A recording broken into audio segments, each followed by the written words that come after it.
So these are the 6 steps, and I'll briefly on this slide cover all 6. So first is mastery. Mastery, there's 4 parts that I'm going to go into later, but it's all about eliminating the chaos. How many of you feel like you're constantly putting out fires? Okay, it happens, right? Things come up, get your attention, and really to be able to eliminate that chaos, you need to develop the fundamentals, these 4 mastery parts, and I'll explain that later. After you've eliminated the chaos, then we focus on niche or niche, depending on how you pronounce it.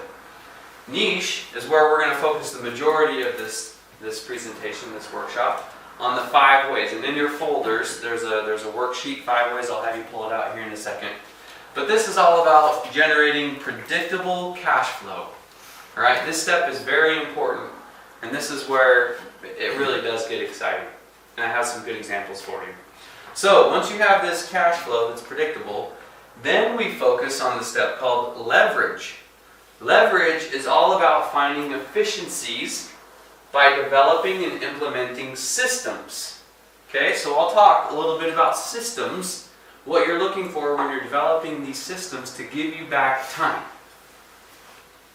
After you've focused on leverage and you got systems working really well, then we focus on the step of team. Okay, team, there are so much work that you can do in your team, developing your team. And this is really where you start to develop and grow that structure of growth. And then you start working on how you can start to step out of the picture, right? Because if you have your team running very well and very efficient and utilizing the systems you've put in place, now you're able to really, maybe you hire a general manager to run everything. You're at that step of synergy and results. Really, these last 2 kind of go together. When your business is going so well, it's a well-oiled machine. Synergy, it's all working together. You're generating those results that you're looking for. Now, maybe it's passive income because you've stepped out of it, or you want to franchise it, all right, or possibly sell it. Because what do you think? If you're fully vested and you're working in your business and you're trying to sell it while you're running everything, are you going to be able to sell it for very much? No. It's pretty hard to sell a job, right? That's basically what you'd be doing, is selling a job to somebody else. And it's not worth that much. But if you're able to get your business going to where you are out of that picture, it's self-running, now you're selling a business. That's where your money is made. Okay, so those are the 6 steps. I quickly went over those. We'll talk about each one a little bit more throughout. But mastery is that first foundation. That's the part of the definition of a commercial enterprise. Okay?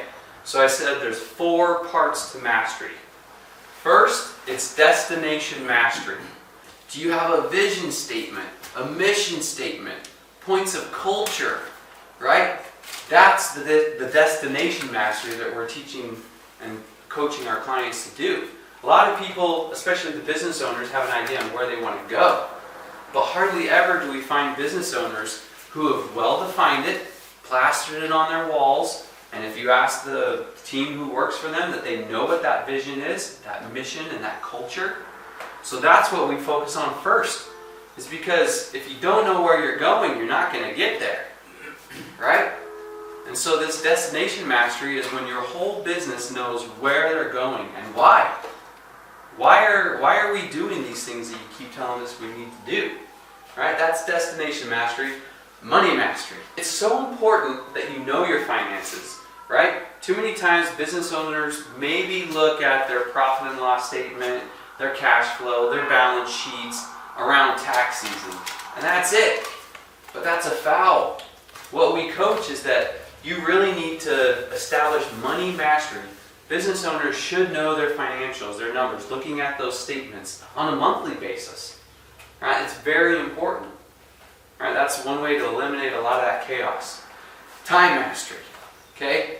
Big part. A lot of times we find people who are interested in coaching. They want to grow their business, but they just don't have the time.